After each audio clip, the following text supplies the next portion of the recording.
want to pick up on a narrow slice of what Ian was talking about, and that's this Canadian case. And it's certainly not a perfect case, but for those who have gathered this week in Jerusalem, it's for now the paradigm example of how you deal with Facebook. And so, notwithstanding some of the shortcomings that Julie identified and some of the challenges of dealing with a giant like Facebook, this is where, for many in the privacy world, particularly from a regulatory perspective, when they think of how do you face up to Facebook, this is what they think about. Now, I was actually just yesterday, in addition to this event, visited the city of David. So this is as good a place as any to talk about a David and Goliath story. And in this instance, the Goliath is Mark Zuckerberg. He doesn't really look like a Goliath at all, I have to admit. I don't know if he looks like a David, but he certainly doesn't look like a Goliath. In any event, Facebook itself is certainly seen increasingly as a Goliath, though, right? I mean, any site that's got 100 million, that has 500 million users, 500 million people, is almost by definition a Goliath in this space. And even in the sense of both from a pro and negative, pro-privacy perspective and one that takes the opposite approach. Ian's right that Facebook talks about 20% of Facebook users adjusting their defaults, which seems insignificant until you realize that's 100 million people adjusting their Facebook settings, if that number is right, which is not an insignificant number of people as a hard number in terms of people who do think about privacy. But anyway, we've got Facebook as the giant on the one side. David, in this case, is the Canadian Privacy Commissioner, Jennifer Stoddart. Although I think Commissioner Stoddart has to share the David stage here with two other people or organizations. One is this fellow here who's less well known. His name is Harley Finkelstein. And Harley was a student at our law school who was troubled when he was talking with his younger sister about her Facebook use. And took a closer look at what she was doing and then wanted to take a closer look at what Facebook itself was doing more generally. And while he was doing that, he was working at the public interest law clinic that we have at the University of Ottawa, CIPIC, and Harley, a number of other students in CIPIC, began investigating what Facebook was doing and then tried to take that and take a look at what Canadian law says organizations ought to be doing, which ultimately gave rise to a large complaint against Facebook to Commissioner Stoddart, which later gave rise to these kind of global headlines. First, a finding that Facebook breached Canadian law, and then most recently, just a month or so ago, after some settlements, and we'll talk a bit about that, Canada approving some of the changes that Facebook had made. So that's the story, but I want to delve into some of the background and detail behind this case and some of the things that we might be able to learn about it. I have to say, I think it's an intriguing story, and that movie that Ian referenced, The Social Network, has been quite successful so far, and if they're looking for a sequel, I think I'd be happy to try to pull together a screenplay, because I think this could be one. Our story actually begins not with Jennifer Stoddart, though, but with one of her predecessors. This fellow here is another Canadian privacy commissioner by the name of George Radwanski. He became privacy commissioner in Canada at the same time that Canada enacted or put into effect private sector privacy laws. So we had privacy legislation dating already for a number of decades dealing with what the government can do with our personal information, our legislation dealing with what private sector organizations like Facebook can do is of a more recent vintage, and I know that Israel is moving in the same direction as well. In this instance, this is within the last 10 years that we had this legislation, and Radwanski was the privacy commissioner. That's not what he's most famous for, at least in Canada. He's most famous for being the first privacy commissioner to be so thoroughly disgraced in office that he ultimately resigned and was subject of criminal investigations. And this is actually him, I think, walking out of the court. In this particular instance, Radwanski was rather infamous in that same privacy community that is meeting in Jerusalem for flying first class all around the world, showing up for about 15 minutes and then disappearing for the balance of time. That was where he was traveling. When he was in Ottawa, he was infamous for visiting not virtually, every single one of Ottawa's most expensive restaurants. And this continued for some time until our national newspapers provided full pages that chronicled everywhere Radwanski had eaten on taxpayer dollars over a several-year periods. It ultimately led to pretty significant legislative change in Canada as well. So now that no public servant can eat anywhere without on the public dime without having to report it, it's all available on the internet, and it's all thanks to former Commissioner Radwanski, who was later charged criminally, although he was acquitted of the criminal charges. I mentioned Radwanski because I think it's important to recognize that there was a time in the privacy commissioner's world, at least in Canada, where they were at an incredibly low stage. When Radwanski left, this office was at a state that it was completely dysfunctional, and in fact had so much government oversight that literally anything that the government was able to do was going to have members of parliament, our version of the Knesset, literally looking into everything that they were doing. That's the environment that Commissioner Stoddard came into several years later when she ultimately took over for Radwanski. And the view of that office was hardly the view of a Goliath slayer. It was hardly one of trying to take on large players like Facebook. Frankly, it was just one to try to pay the bills and try to make an organization somewhat functional. And so it's not a big surprise then that in a case that really predates Facebook and in many ways I think paves the way for the Facebook case, took place very early on her watch, that was actually also launched by this public interest clinic that we have at the University of Ottawa. And it involves a US website that you can see here called Abaca. And if you can take a close look, you can see that Abaca promises you personal information just about anything you'd ever want to know about anyone. All of this for a fee. And so they say that they're able to dig around and find employment histories, economic histories, you name it. They will be able to search records, some of them public, some of them perhaps not, and they'll provide you, if you're willing to pay, with pretty much anything you're looking for on anyone. Well, they offered these same services up to people in Canada, and a number of people at the same clinic took a closer look at what Abaca was doing and filed the complaint with the Privacy Commissioner. The problem that we faced in Canada, though, is that this is a US-based website, a US-based organization. And the real question was, to what extent can a domestic national law apply to activities that take place outside the country? And the response of the commissioner at the time, bearing in mind that this was at a really low point in the history of this office, was to not even investigate. This is a far cry from where they're at today. The office said, we can't investigate this case. They're outside the jurisdiction. In order for us to investigate, we need to have at least the power to compel as part of our ability to ensure that they cooperate with this investigation. We don't believe we can even do that. And so this entire complaint just sort of stopped. They said, sorry, we can't do anything with this. The problem from our perspective, both with, I think many within the clinic thought that the commissioner actually had more powers than just that, but the law itself only provides you with the ability to essentially appeal a commissioner decision where the office issues a decision. Sort of declining to even issue any sort of decision, whether well-founded or otherwise, means you can't do much of anything. And so the clinic took this to the Federal Court of Canada, where the Federal Court of Canada took a look at this and said, sorry, Privacy Commissioner of Canada, you have to investigate. It may be that you come back and say, as part of my investigation, they weren't cooperative, and so my finding is such. But you've got to do something. And so now, emboldened with the Federal Court of Canada telling the Privacy Commissioner of Canada that it was obligated to investigate an entity located outside the country, they started the investigation anew. And it wasn't widely recognized, but on the same date that the Privacy Commissioner released the Facebook finding, she also released the Abaca finding. And in this case found that Abaca had violated Canadian privacy rules and had actively worked with the US Federal Trade Commission, the FTC, in an effort to try to, as part of that investigation, in an effort to try to obtain some sort of resolution. And so it turns out that you can actually move forward with all of these issues. And so Abaca predates all of this.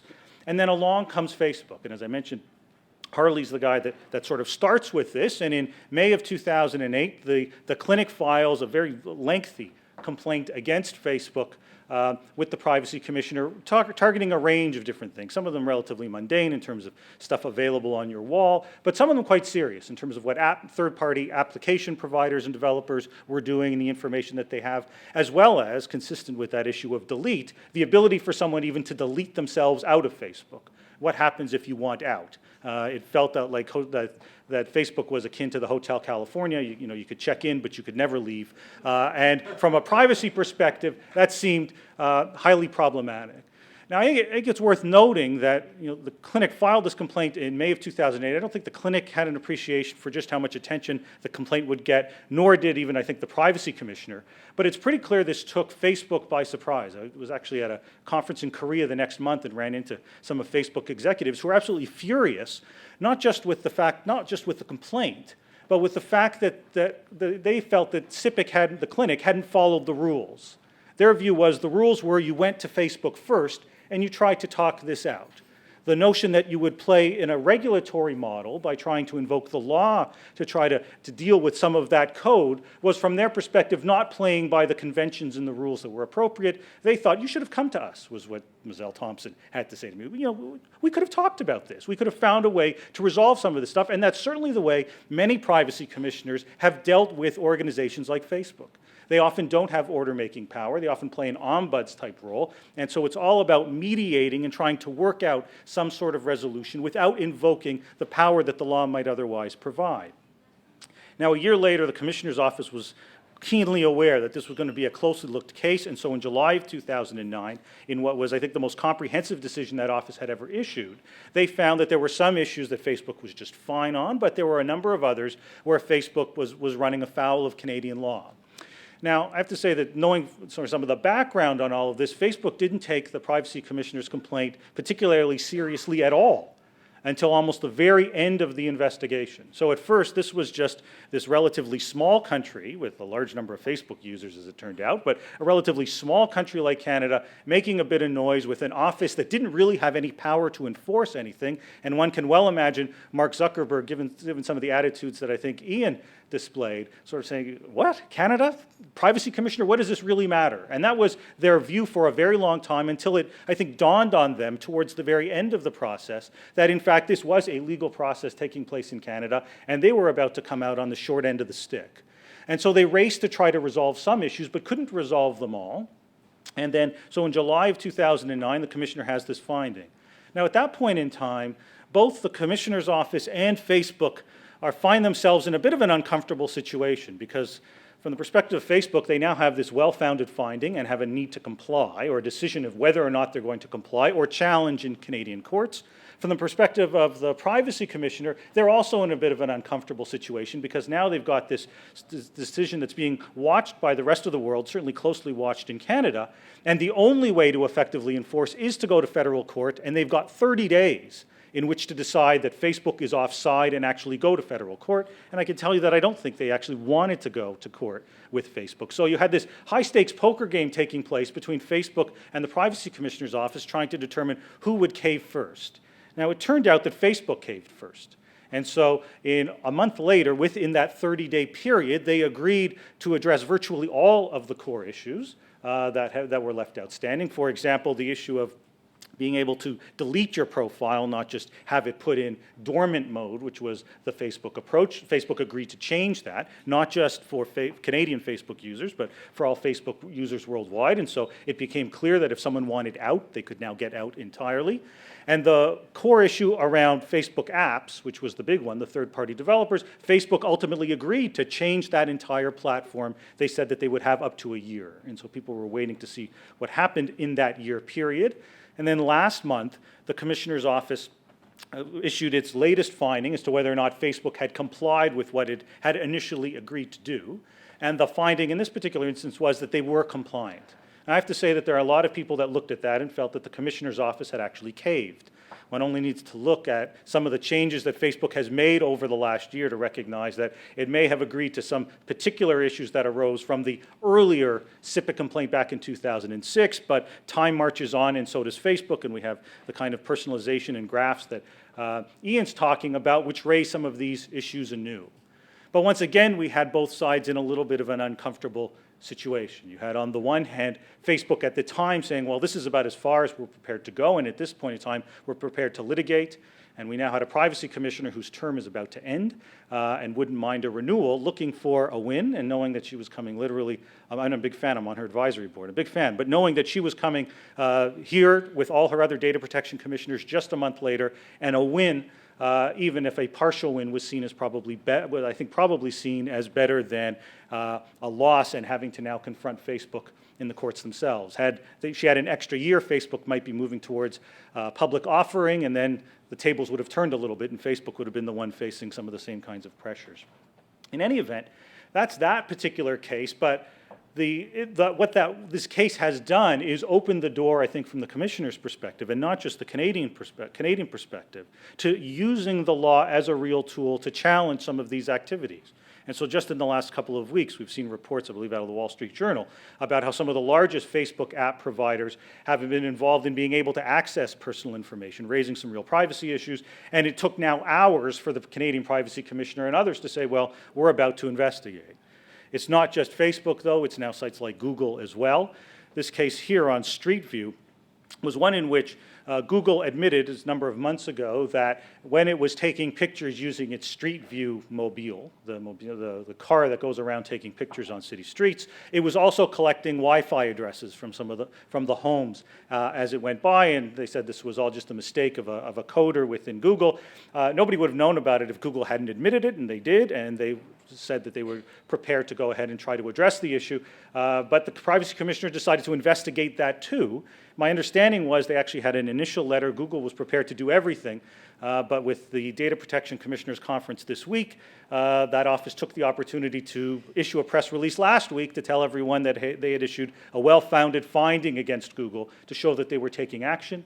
And these kinds of activities are noticed. In fact, just last night at the same event, on a panel that talked about delete, as it happens, that included both the Canadian Privacy Commissioner and the New Zealand Privacy Commissioner, the New Zealand Privacy Commissioner, Marie Schroff, congratulated Jennifer Stoddart, the Canadian Commissioner, for having led the way on the issue of the Wi-Fi associated with Google Street View, providing a model for others. In fact, that's not the only time that we've seen that approach taken. A number of months ago, data protection commissioners around the world, privacy commissioners around the world, signed a joint letter to Google, expressing concern this time about the privacy issues raised by their Google Buzz, ill-fated it seems, Google Buzz offering that they put out that also raised all sorts of privacy issues, and in some ways provides a new model for how some of these issues might be addressed, as you literally had data protection and privacy commissioners from around the world jointly taking on a large company like Google.